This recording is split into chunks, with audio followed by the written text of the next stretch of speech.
If you find the name, then chirp in. Okay. Oh, good. Okay, we're on. Erev Tov. Good evening, everybody. The subject matter that we are going through at the moment, the story of Gidon. Of all the Shoftim, Sorry? Aaron ben Sarah. Firstly, just to mention, we're dedicating the shir Refuah Shalema for Aaron ben Sarah, who needs our tefillot and our learning.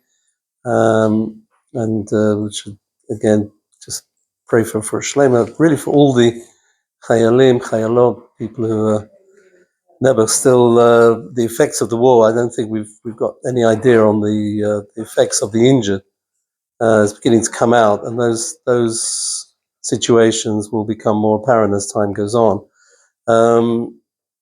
I just want to mention one thing. Obviously, we're tonight in the throes of Yom Yerushalayim, which I always felt really was the bigger hallel was for Yom Yerushalayim in certain ways than it is for Yom Ha'atzmaut. Thinking back to '67 when I was in high school in London, and the whole initial trauma followed by the overwhelming sense of nace that everybody experienced, and those of us who are old enough to remember, it really was something extraordinary. And again, the whole issue, I heard Rabbi Lookstein, who's one of the prominent rabbis in New York, and he said that, and he was talking after beginning of the Intifada in 2001, 2002, and he said, we're in a situation where it's a question of who's more passionate. He said they're passionate about Jerusalem. Just heard a guy came back from Rafiq. Every house had a picture of Jerusalem in it. Go figure that. Unbelievable. Every house. And at the same time, are we more passionate? And this is always every year the reminder. We come to Yom Yerushalayim. It's not just a day, to, as it were, to cut down the tefillot or whatever, or to just celebrate in this rather strange way that we do by missing out prayers. It's much more significant than that. It's a day where we have to renew, revive, again, be passionate about Yerushalayim, be passionate about the things that we should be passionate about the Chayalim who are just doing an unbelievable job, and just we should pray for all of them to return safely and the end of this terrible war.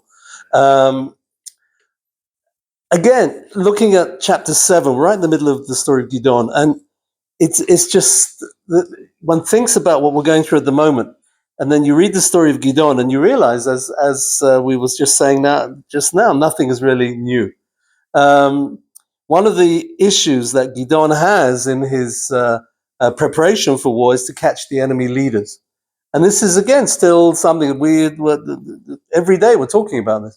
We need to get those people. Why they're still sitting in Doha or wherever it is and sort of living it up over there, I really don't understand, especially as America has an army base over there. Why the Americans don't help us out and just put a bomb in the right place, but this doesn't seem to happen.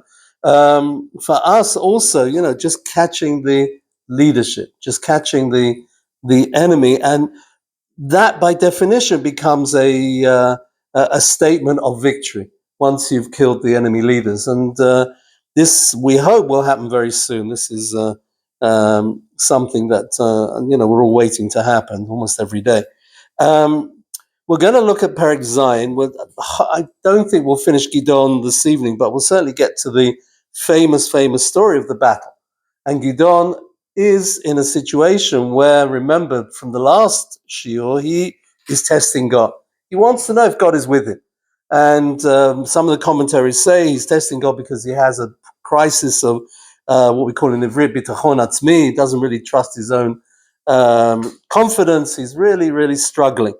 Also, his background, he comes from the tribe of Manasseh, which was recognized as the poorest tribe in Israel. And, who am I? Who am I is his feeling. Who am I to do any of this? And in fact, we'll see what goes on here in chapter 7, that he was testing God. It's almost now the tables are turned. God is going to test him, right? Which I guess is more of a common thing of what we're used to, HaShem testing us. But with Gidon, this is going to become really extreme. It's one of my favorite stories. I'm trying to remember which war it was. I think in '56. If you read the memoirs, either of Yigal Yadin or Moshe Dayan, I don't remember which one who wrote about it, but the battle that we're going to read about is a battle that had very major similarities to something that happened in '56 in the Sinai campaign.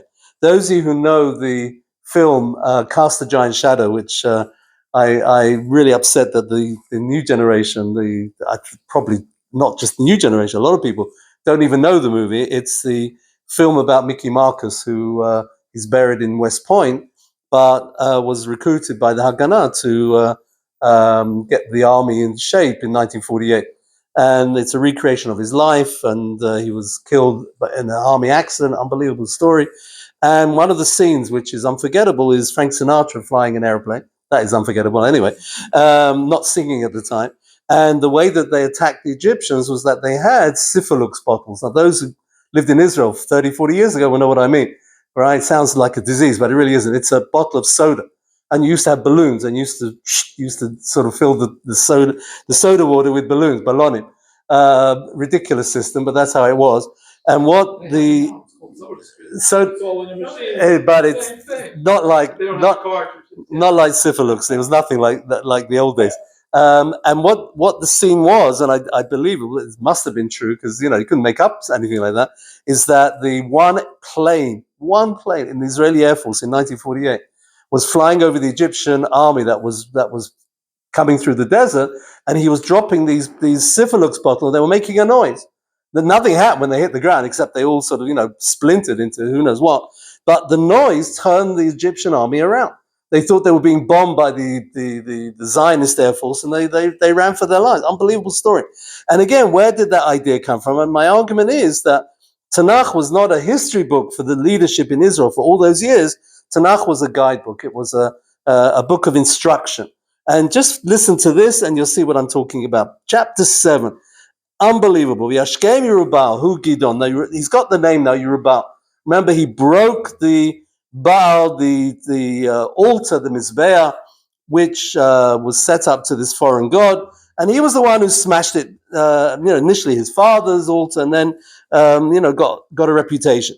And therefore, that Gidon, what happened to him? Yashkem, he got up early in the morning, which is always a good sign. Yashkem Avraham Baboker, Yashkem Yoshua Baboker. There's always a theme that, Yashkem is always something they're going to do early in the morning. And he had a whole bunch of people with thousands. They went to In Charod. Machne Midian Ayalo Mitzafon, and to the north was the camp of Midian. Now, I always thought Midian was south of Egypt, but it's not. If you look at the map, Midian is today sort of the tip, the northern tip, northeastern tip of Saudi Arabia, right? That's where the Eretz Midian was. In fact, might have even been even further into Saudi Arabia. It's interesting. It's over there. And the camp of Midian, which had come into Eretz Israel, Hayala Mitzafon, was to the north of the camp of Gidon. Migivat HaMoreh Ba'emek.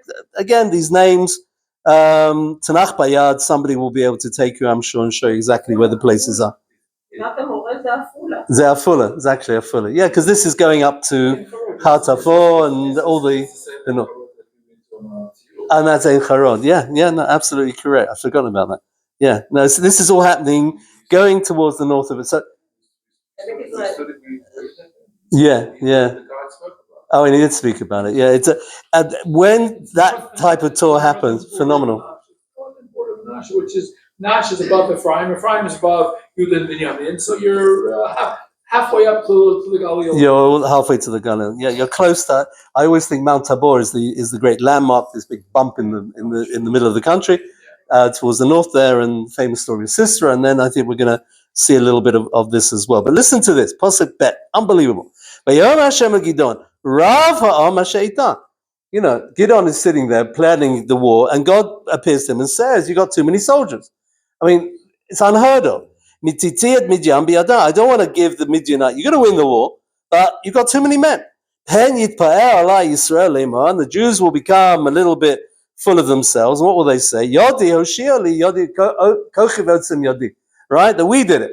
We won the war. Right? Which is always the the issue with that the Haredi community had till the 1960s with Yom HaSmod parades. They used to do like military parades on Yom HaSmod in Tel Aviv, and the Frum community was very upset about it because it's Kochiyot Senyod. We're in the hands of God. The fact that we've got these weapons, not something that we need to show the enemy. It stopped very early on. It wasn't, I think after 1960, 61, they stopped, if I'm not mistaken. But this is the issue. Israel needs to recognize this is all from HaShem. So there's 32,000 soldiers. The enemy is running in the hundreds of thousands, like we're being told. Listen to this. Gimel. So call to the people, let's send home the people who are afraid. This is part of the Kohen Meshuch Milchama, and he calls out, who's afraid?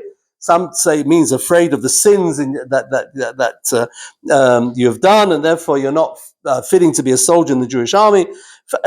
Generally, it means fear. You're absolutely petrified of going into war, and you don't want soldiers going in like that. You want soldiers who are amitzim, they're courageous. Yoshova yitzpor mehar gilad, yitzpor tzipor, like a bird. Fly away, go home, right, from this mountain. But Yashom Enam, so who left? Unbelievable. Esrim u'shnayim elef. 22,000 just picked up and turned around and went home. Now Gidon's watching all of this, and if he had hair, he would be pulling his hair out. But 10,000 are left behind. So the odds are now really, really stacked against him. But this is not enough. Famous story. Gidon, and God is prodding Gidon. Gidon, you should know that, I know that you have all these doubts and you had these questions or whatever. I am going to push you hard on this because I want you to understand that even if you went into the war by yourself, you'd still win the war, right? Because God is on your side. Listen to what Hashem said. Od ha'amra, too many people. Horeid otam al hamayim, we're going to sort them out. Take them down to the water. Ve'etzrefenu lecha sham. Tzoref. Tzoref means someone who, like a smith, someone who takes a metal and purifies it. So we're going to sort of do a purification over there. We'll sort out the army. The ones I say go with, will go with.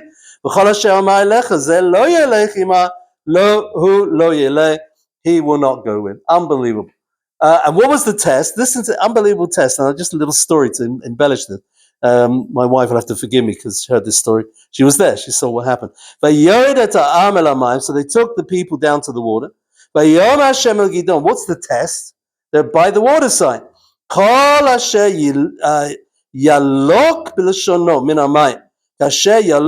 If someone's going to lap the water like a dog, put him to one side, and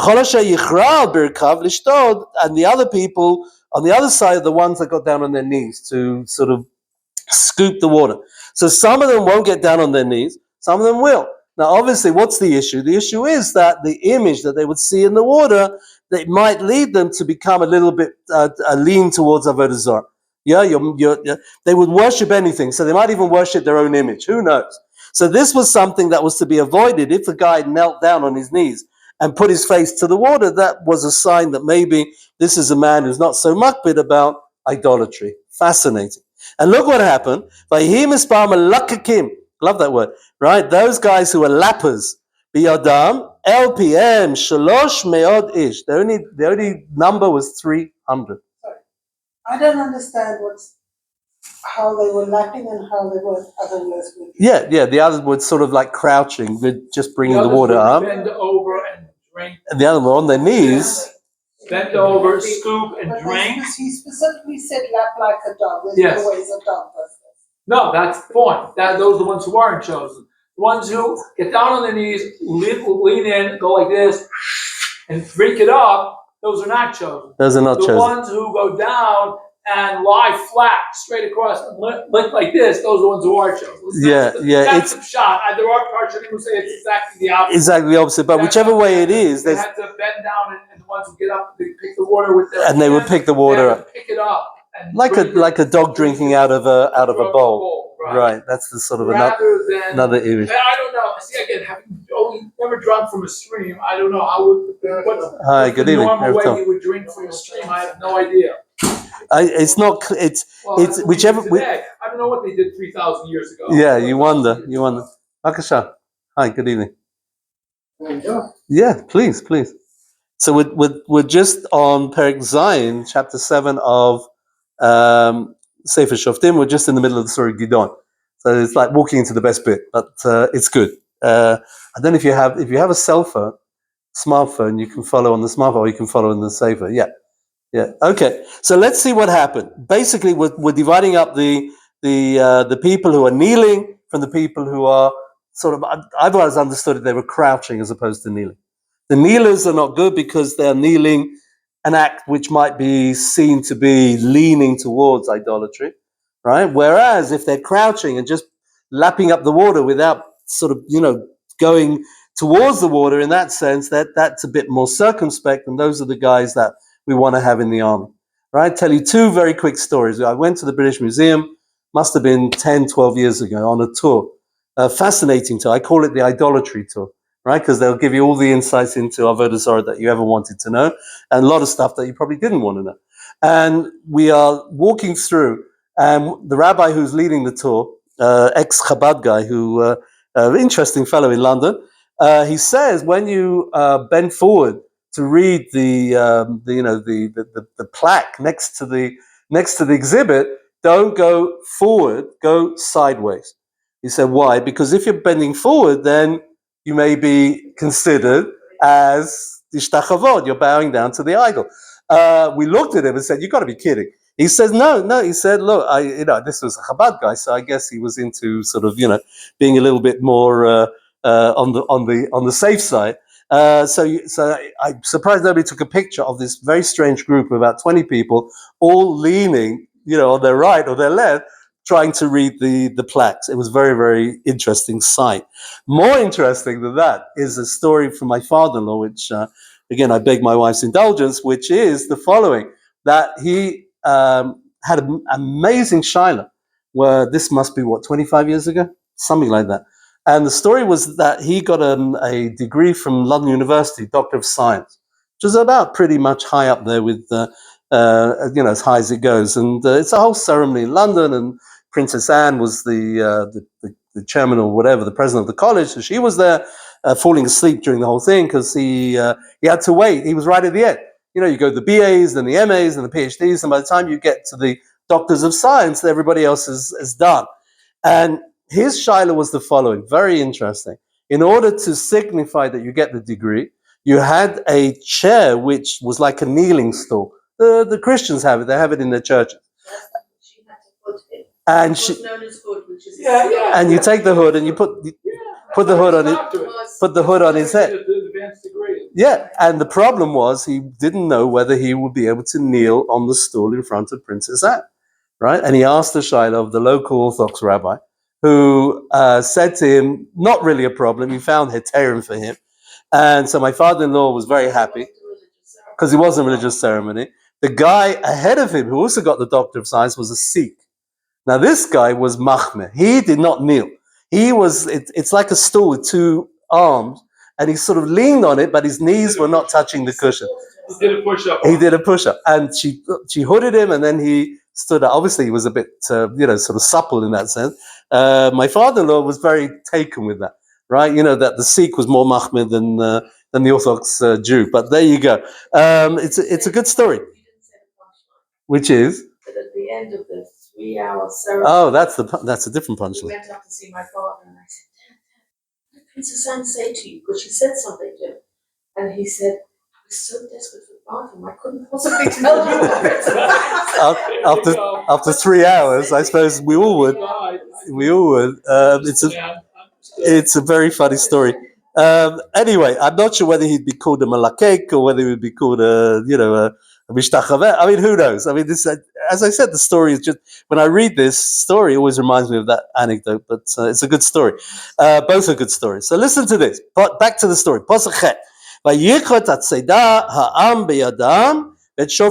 So what did they have to fight with? Right? They had some sort of provisions, it says, v'shofar tehem, and they had shofarot, v'et kolesh Yisrael shalach ish lo'olav, and all these other people went home, and 300 stayed. That's it. The whole army, 300 men, right? Garnished. Umachanei Midian hayalo mitachat be'emek, and the camp of Midian was down in the valley. Thousands, hundreds of thousands. Let's look what it says. Pasuk Tet. Vayhi b'layla hu vayomer lo Hashem kum raid b'machane. Right? Hashem says to Gideon, go down b'machane, in the camp. B'machane means start the war. Right? You're now ready to fight this war with your 300 men. Gidon is a little bit taken aback. Ki natati biyadecha, he's promised from Hashem, it's going to be good. They hand it over to you. However, Yud, and this is a question mark. V'im yorei ata lareda. I think we all would have been petrified to go down, right? But he's really petrified to go down. Yorei ata lareda. If you're afraid to go to the camp, red ata pura narcha el hamachane. Take your lad and go into the camp. It's dark. They won't know who you are. And listen to the conversation that's going on. There's a parallel story with Yonatan, the son of Shaul.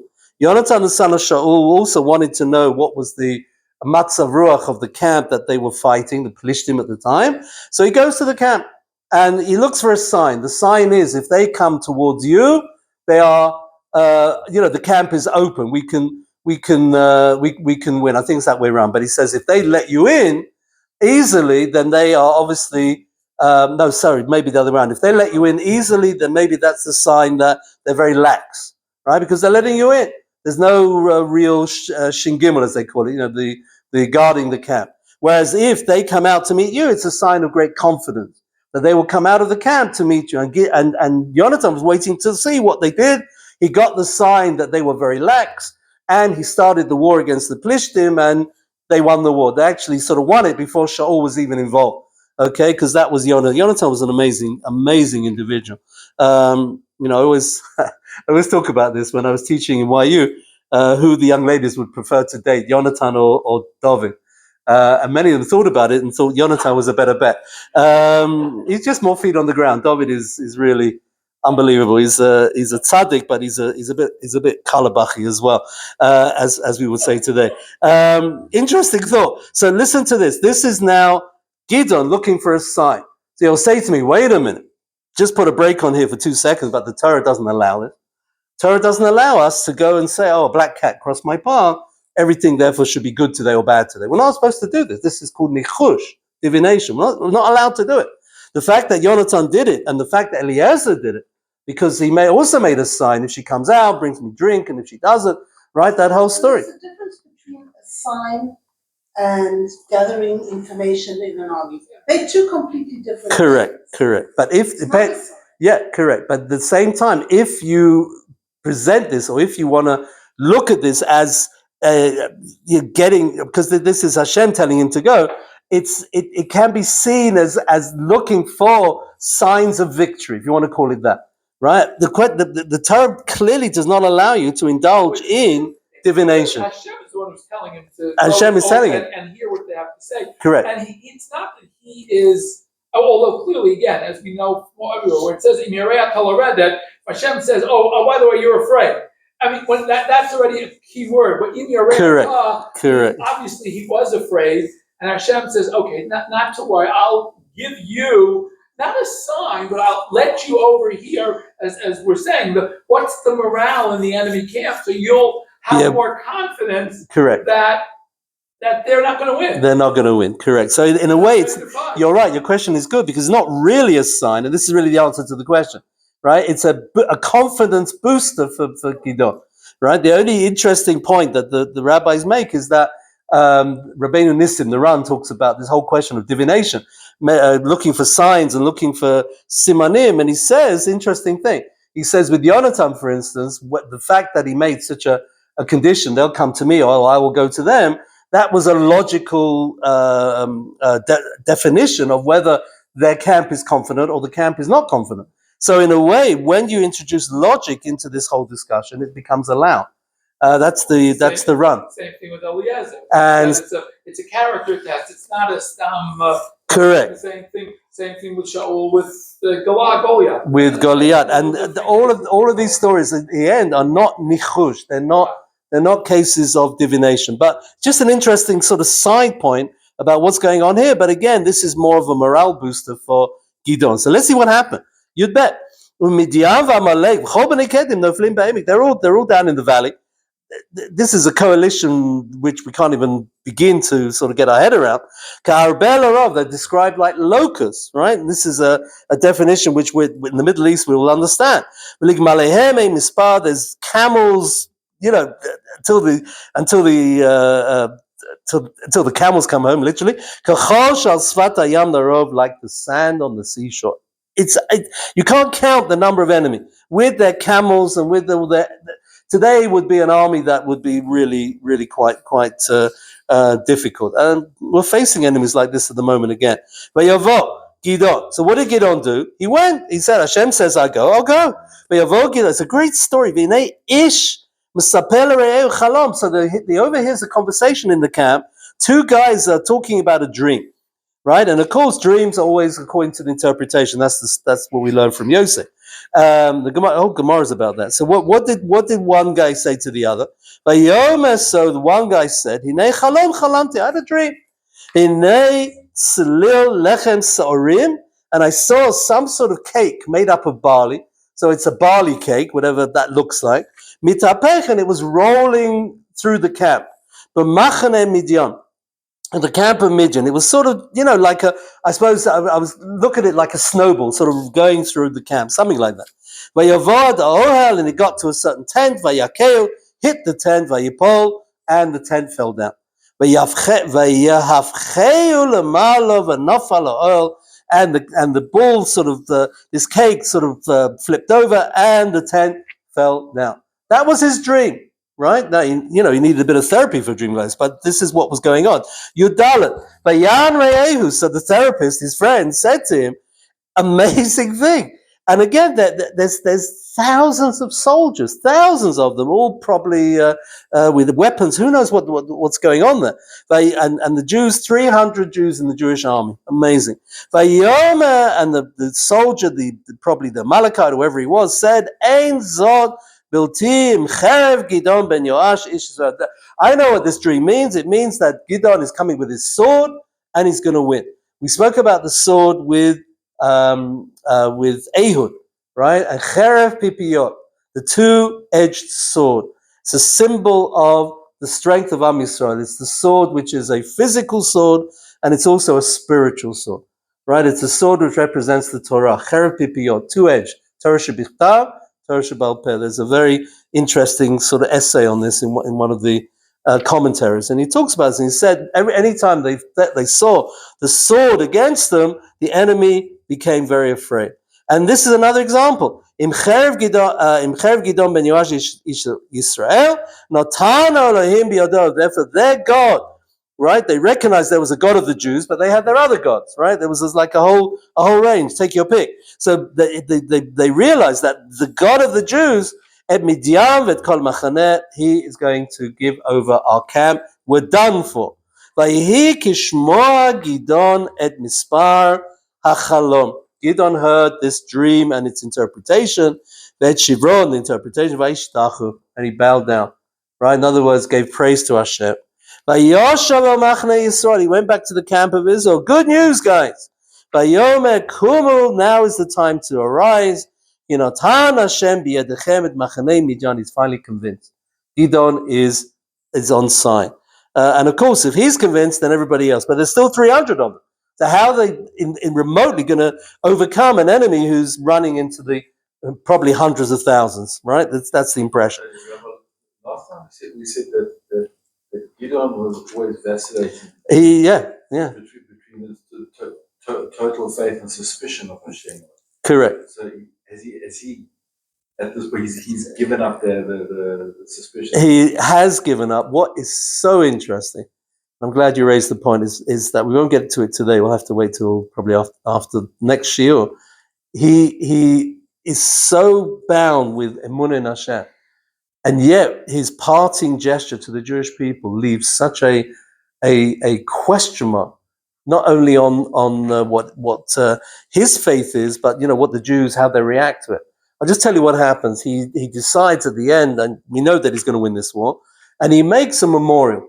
So what's the memorial? You go up the Jerusalem road, you see those vans that were used, to get to Jerusalem, and we know the whole story of what happened, and that's a memorial, perpetual memorial to the bravery of those people in the 1947, 48. There's always got to be some memorial. Andarta is called in Hebrew, or probably in Aramaic. And the memorial, what Gidon left behind is an ephod. Ephod is a copy of the Kohen Gadol's, either his belt or the cloak that he wore, right? And he leaves it in a place, and he leaves it in the town which is of his tribe, of the tribe of Manasseh. And within a very short period of time, it becomes idolatrous. They start worshipping it. So Gidon, with all of his insight and everything that he does over here, in the end, leaves behind a tremendous safek, a tremendous doubt. So I would argue all the way through Gidon's life, this vacillation going from one extreme to the other, it seems to end over here, but it doesn't really. Why he doesn't understand that making such a gesture is going to end up creating a michshol, a terrible problem for the Jewish people is almost impossible to understand. That's next year, the next year. Because you spoke about earlier, they were trying to overcome that. Yeah, and he leaves something which opens itself up to idolatry in the biggest possible way, right? It's like the Nachash Nechoshet that the Moshe left behind, which eventually they had to destroy. They had to get rid of it because eventually it became a focus of idolatry. It's a scary thing. Same issue with the Mizbech, that the Shoftim on the East Bank. And that whole story at the end of Sefer Yeshua. Correct. And that's why Yeshua goes bonkers over it. They think there's going to be a civil war over this, right? Because the 2.5 tribes, they leave it behind. So it is truly amazing. So the answer is, Mike, Gidon does leave us with a lot of question marks at the end, right? He is, I'm calling him not the reluctant hero, but the wavering hero. Let's put him that way. He's a hero. He's a phenomenal leader. In the end, he does the stuff. But in the process, what he achieves in creating question marks is quite scary. Are we allowed to ask the questions? Gidon is clearly showing us yes. But at the same time, when you get the confirmation, don't leave behind the legacy where the question still remains a question. You've got the legacy. You've got the message, right? HaShem says, go do it. You've even heard the dream. It's all confirmed. It's strange. I'm not in his shoes and I can't criticize him, but I struggle to understand, and you'll see in the next chapter, it really becomes difficult, Gidon's mindset. All the way through, his mindset is very, very difficult, right? Not impossible in the sense that we know he does incredible things, but, trying to get to grips with the psychology. And we'll deal with that, as I said, probably on the next occasion. I can't really get to it now, but I just wanted to preempt. So when you read chapter 8, you'll know what's going on, right? Something to do next when you're up at 3:00 in the morning next week. Maybe you'll pick up the Novi and read chapter 8 of Shoftim. It'll keep you awake. It's a good story. Ted Zayin. Oh, Mitzvah Shem, next week we're doing a share on Book of Ruth. That's very exciting. In Shul, in Ayelet, which I hope will be open to men and women. I haven't even asked. And the Book of Ruth, just a very quick word about it. The end of the story of Gidon, one of the things that Gidon is blamed, or the generation, is that they didn't do chesed. They did no kindness to each other. They were a generation without kindness. It's a terrible thing. And the story of Ruth, in very simple terms, is a story of chesed. The Book of Ruth becomes a fantastic repair, fantastic tikkun olam for the generation of the Shoftim. It's an amazing thing. So, although it's the Book of Ruth, and there's something interesting which we're going to deal with. Just to put it in perspective, if you open up a Christian Bible, you ever go and stay in a motel somewhere in America, they've always got a Christian Bible in there. The Book of Ruth is right next to the Book of Judges. We put all the Megillot separate. We put it in a separate section in the Jewish Bible, Tanakh. But the Christians put it in the historical context. And they put the Book of Ruth absolutely right by the Book of Judges, which historically is correct. Right? We know that Ruth the Boaz is traditionally known as Ivtzan, one of the judges we're going to read about in a few chapters' time. So again, just putting it all in context, this Book of Ruth is not a digression from the Book of Judges, but is really, to me, it's the tikkun, it's the repair. It's everything that the Book of Judges leaves us, the question mark, certainly by the end of these stories of Gidon and even later on, and Ruth comes along from the non-Jewish world and saves the day. She really does save the day. Amazing woman. So Mitzvah Shem, that's a little taster for next week. We'll just finish the chapters. I'm just looking at the time. Whoa. So Ted Zayin. How did he win the war? So Vayachad Shlosh Me'ota Ish Shlosh Rashim.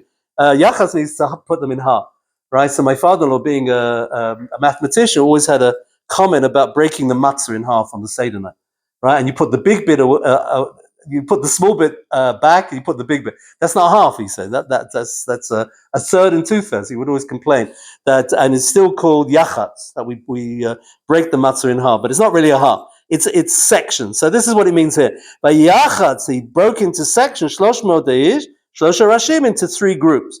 By yitain shofaro biyad kulam, they're all going with the shofar, right, which is useful weapon, and when everyone else has got spears throwing at you. But kadim reikim, and they had these empty jugs or whatever they were. But lapidim betocha kadim, and they had torches, not the British torch, but the American concept, the torch like you have in the Middle Ages. Those kind of. But that's what these were. They're flashlights. They're like flashlight, but in the old, the Robin Hood version. Yeah, the Robin Hood version, as just to make it to explain. But it's interesting. A torch in America has not got the same connotation as a torch in England. Yud Zayin. Vayoma aleihem mimeni tiru. So Gidon says, "Follow me, guys. I'll show you exactly what to do." Chayin ta'asu. V'inei anochi ba b'ktzei ha'machaneh. We're going to go to the edge of the camp, the enemy. Vayoka she'aseh chayin ta'asun, and just follow what I do. Wow, he's making it very clear. But takati b'shofar. Once I blow the shofar, anochi v'chol she'iti. Everything I and everyone who's with me, takatem b'shofar. You start blowing the shofar. The noise is going to be overwhelming, right? Sometimes when you hear shofarot being blown like that, it is quite overwhelming. Gamatem svivot kol ha'machaneh, and you'll go round the whole enemy camp. Va'amartem, and you'll scream out l'Hashem v'leGidon, for God and for Gidon. Right? This is sort of Shakespearean in the extreme. For Harry and St. George, if you know the Shakespeare. Yutet, vayavo Gidon. So Gidon arrives. He's got 100 guys with him. Remember, 3 groups, 100 each. So he's at one end of the camp. Rosh Hashmoret Atichona. This is when there's a changeover of the watch. It's very dark. It's sort of still nighttime. But the guards are beginning to wake up. Vayitku b'shofarot. At this point is sort of the weakest time for the enemy to be attacked, and this is when they make the noise. And to put it very, very bluntly, to use the favorite word in Israel, it all becomes a big balagan. V'nafotza kadim asher biyadam, and they started smashing the jugs. Enormous noise. The noise was frightening, but as I said, like those bottles coming down, making a whizzing noise when they came down. But nothing happens after that because they're bottles. They're nothing more than that, but they made this special noise. What happened? Fabulous story. And everybody followed suit. So they all started blowing the shofar, different locations around the camp. They broke these jugs. And they held the lapidim, these torches, in their left hand. And the shofar in the right hand. Unbelievable, real Jewish army. Vayikru cherev l'Hashem v'leGidon, the sword for God and for Gidon. Interesting, they mentioned the cherev, which Gidon didn't say cherev l'Hashem, he just said l'Hashem v'leGidon, right? But they sort of mentioned the actual weapon, or at least what the significance is. This is the sword. It's not a real sword, but it's our car. It's our spiritual car. Pasuk kafala vayamdu ish tachtav, they're blowing the shofar, and everybody stood there. And the enemy was just overwhelmed. Right, they're all half asleep. And all of a sudden, there's this noise which is making the earth shake, and they just get up and they run. They just ran. Right, again, I heard this interview this evening. A guy comes back from Rafia, and he says the enemy is not even engaging in Rafia. He says what happens as soon as they hear the army is coming, they pick up and they run. Right, they walked into houses. Unbelievable interview this evening. They walked into houses in Rafiach and they found the food was still warm. In the middle of their food, they get up, they heard the Israeli soldiers coming, they pick up and they run. That's what the enemy has become. And Mr. Biden, I don't want to talk about Mr. Biden, let's talk about something else. Kafbet, it's very frustrating. Kafbet, Vayitku shalosh me'ot shofar. So at this point, the 300 shofars are blown, just to add to the fray. Vayosem Hashem et hacherev ish b're'eu b'chol ha'machaneh, and all of a sudden, God provided the sword, right? Because this is a battle. This is a Hashem fighting the battle. Vayonos HaMachaneh ad Beit HaShita Tzreirata, and they ran to Beit HaShita. Famous nowadays. That's where all the they make the pickles, right? All the Beit HaShita, is that the company?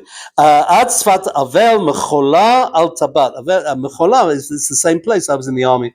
There's an army base in Mechola. It's in the Jordan Valley, somewhere over there, but may not be exactly the same place.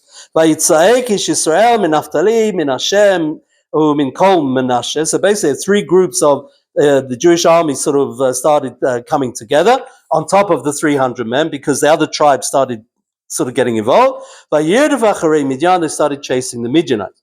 Umalachim shalach Gidon b'hol har Ephraim limo. And then at this point, he wants to call the cousins, the Ephraimites, and he says to them, "Redu likrat Midian v'lichtu lahem et hamayim." Come down towards Midian and take over the water crossings that the Midianites cannot escape. Ad Beit Bara Veta Yarden, go towards the River Jordan, which is what they want to cross in order to run back to Midian. Veitza'ek Kolish Ephraim, Vayukodu Tamayim, and they did exactly what Gidon said. He's galvanized the Jews to work together. Achdut. Ad Beit Bara Veta Yarden till the Jordan. Vayukodu Shnei Sarei Midian, they captured the first two princes that they wanted to kill, at Orev, at Ze'ev. Great names that they had, right? The raven and the wolf. Brilliant. I suppose you would call him Velvel in Yiddish. But Yargu et Orev, but Sur Orev, and they made a name for the place where they killed this Prince Orev, at Ze'ev, and in Ze'ev, Hargu Yekev Ze'ev was by a wine press. So it was known as the wine press of Ze'ev. Vayirdefu el Midian, and they chased Midian further, because as I said, Midian is now going through Jordan, down through Jordan towards Saudi Arabia. That's the direction. V'rosh Orev Ze'ev, and they beheaded the two princes, Avil Gidon, Me'ev el Yarden, over the Jordan. What's going to happen in Perek Chet? One of the interesting things is that the tribe of Ephraim is going to get upset, because they say to Gidon, you've called us in at the end. Why didn't you call us in at the beginning, right? And there seems to be a very fraught relation, a lot of tension between the different tribes, and one needs to understand that. That the world of tribal Judaism, the tribes being working like this, was a very fraught existence. It probably explains, as I said before, why the whole issue of Chesed was such a challenge. Because my tribe, Anshe Shlomenu, this expression which I really don't like. I hear it very often. Hasidim use this the whole time. Anshe Shlomenu, it's our group, right? Which is not Am Yisrael. We're all Anshe Shlomenu. We're all part of the no matter who, if you're Satmar, if you're Bavitch, or if you're, wherever you are, doesn't matter. But this is an expression which unfortunately people tend to use. So the reality of it is that, this is an incredible comment on the power that Gidon exhibits, but at the same time, he's going to get flack. I just want to show you very quickly the page that we copied, and this is again taken from the Sefer of Yitzhak Levi that I mentioned a number of times, and I just want to read one paragraph, which is on the second side the question of Gidon's fear. He wants to understand what Gidon was really afraid of. And it's on the second column on the left-hand side, about 6 lines down. Rabbeinu Bachi, and I'm sorry I'm rushing this, but I'm just looking at the time. Rabbeinu Bachi, he quotes from Bachi and Pekuda, the Chovos Halavos, and he says, according to Rabbeinu Bachi, Eifo hatzivur miyucha meit Hashem ibnei am v'tanuto mufleget v'chose bitchono b'zechuyotov. At the end of the day, Gidon was very humble, which is always a good thing, but he was also still not sure about whether he has enough zechuyot, merits. That's why Hashem had to, beef him up a bit. He didn't want to go to war. He was still holding back until Hashem said, go and listen to the people, the dream and whatever, and the war began. Rav